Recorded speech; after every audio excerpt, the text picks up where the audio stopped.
Do you believe your present failures mean that God won't be able to complete his purpose in your life?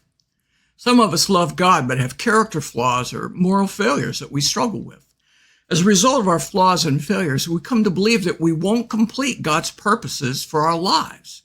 It's easy to give up on our goals and just limp along as best we can. I want you to throw off that discouragement and the lies that cause it. Only you can stop the work of God in your life. You can get discouraged and give up, but if you stay engaged, if you keep your heart tender toward God and fan into flame your desire to obey God, he can do amazing things through your life. Pastor Jack Hayford, who pastored a church in California that grew to 10,000 people over 30 years, writes, "I've spoken with thousands of people who view their present failures as guarantees that God will never be able to complete his purpose in their lives. For these people, indeed for most of us, a call to obedience seems a virtual seal against victory because they feel perfect obedience eludes them." Is that you? Are you saved but feeling inadequate to be used by God? I'd been an alcoholic for 10 years when I was born again, and that's exactly how I felt. I was ashamed of my outbursts of anger, the lust I continued to struggle with. I was discovering just how selfish I had become, and I really wanted to get drunk. How could God ever use me? John 10:10. Jesus said, "The thief, Satan, comes only in order to steal and kill and destroy. I came that they," that's you and I, "may have and enjoy life and have it in abundance to the full till it overflows." 1 John 3:8. The Son of God appeared for this purpose, to destroy the works of the devil. Pastor Hayford continues, "The Lord who saved you has a long-term purpose for you. You will be moved from being marginalized in life to finding the central purpose of your life.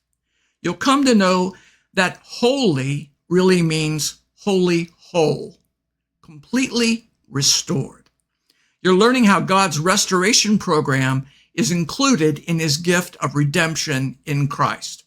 He regenerated you, he will restore you.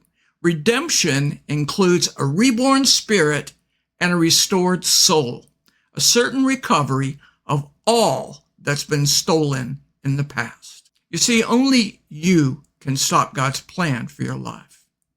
If you get discouraged and quit, Satan wins. Your heart's desire is the only thing that will limit you. Are you willing to do whatever God wants you to do? Is your heart set to please God in the time that you have left on the earth? Paul wasted 30 years of his life. For the last part of that, he chased, imprisoned, and killed Christians. Jesus went after Paul, and Paul became perhaps the greatest Christian to ever live. He wrote 2/3 of the New Testament. Despite his horrible beginnings as a Pharisee, Paul was able to say at the end of his life, "I have fought the good fight. I have finished the race. I have kept the faith." 2 Timothy 4:7. How could God do so much through Paul? Paul's heart's desire was to complete everything God had planned for him.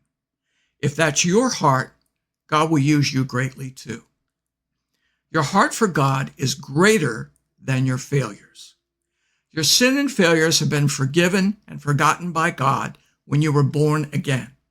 Isaiah 43:25. I, even I, am he who blots out your transgressions for my own sake, and I will not remember your sins. Romans 8:1.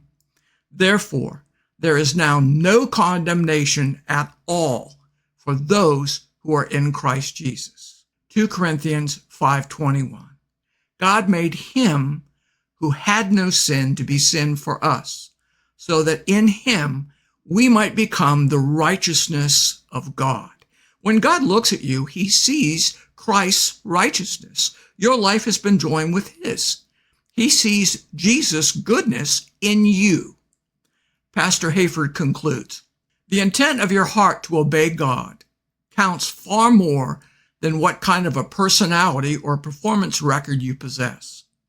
1 Samuel 16:7 says, "Man looks at the outward appearance, but the Lord looks at the heart." Clearly, God is not as concerned with our perfection as he is with our direction. The praying heart that's intent on obedience may not immediately perfect those intentions, but God is set to respond to us according to our heart set. It's your heart. God sees your heart. Your desire to obey God is greater in his eyes than your flaws and failures. God responds to hearts desiring him and his will for us. Activation. Take steps in the right direction. Satan wants us to focus on our failures and flaws. And when we do, we lose hope that we'll ever be able to do what God really wants us to. Instead of living each day mired in discouragement and despair, cast your flaws and failures on God.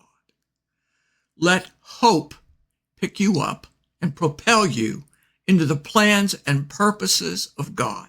Refuse to give thoughts of failure, discouragement, and despair a place in your mind. Kick them out. There's tremendous power in daily pursuit of God. Tell God your desire to please him every morning. Develop a habit of immediate obedience.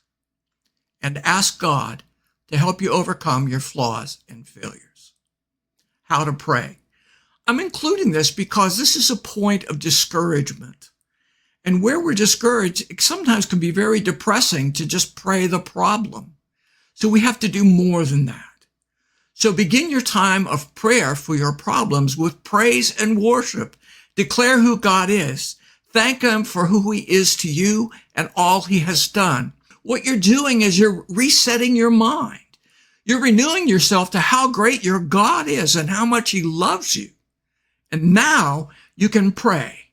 Pray knowing that there's always an answer. Isaiah 65:24. I will answer them before they even call to me. While they're still talking about their needs, I will go ahead and answer their prayers. God said, call to me and I will answer you and tell you great and unsearchable things you do not know. You aren't facing your problems alone. God is with you. He'll help you. See Matthew 28:20 and John 14:16. Your life has been united with Christ. Your problems are now his problems. So stop trying to solve them by yourself. Invite him into your sins, your struggles, your character flaws and failures. Ask him to heal, restore, and strengthen you. When you fall, immediately repent and ask God to help you not to do that again. Don't allow things to separate you from God. That's Satan's strategy. Get back up and get going. To strengthen yourself, pray God's promises in Scripture. John 16:33, I have told you these things so that in me you may have peace. In this world you'll have trouble, but take heart. I have overcome the world. 1 John 5:4. For everyone born of God overcomes the world. And this is the victory that overcomes the world, even our faith. Now, what does your faith do? Your faith reaches out and takes hold of the power of the promises of God. Your faith applies Jesus' victory of the cross to you and your circumstances. Faith requires an activation, an action step. James 2:17 says, so you see, faith by itself isn't enough. Unless it produces good deeds, it's dead and useless. If you want to grow your faith, act on it. Daily take action steps in the opposite direction of your flaw or failure. This is critical. You can pray about something for years, but if you do nothing about it, that problem may still exist. Each step you take in the right direction will increase your faith, strengthen your hope, and change your identity. Soon you won't describe yourself as having a certain flaw, such as anger. You won't say, well, I have an anger problem. You'll be able to say, I am practicing forgiveness and love. Pray through to peace. Some older prayer warriors taught me years ago to keep praying until your heart is at peace. That peace is God saying, you're doing your part, now I'll do mine. Peace is a promise of prayers answered. Journal your victory and thank God. I use a note-taking app on my phone for my journal, so I'll always have it with me. The reason you journal is so that when old thought patterns, old habits, temptations, failures, flaws come at you, you repeat this process, but you can open your journal and you say, here was victory, here's victory, here's victory. And all of a sudden, the thing you're struggling with becomes small and God becomes big in your heart and in your mind.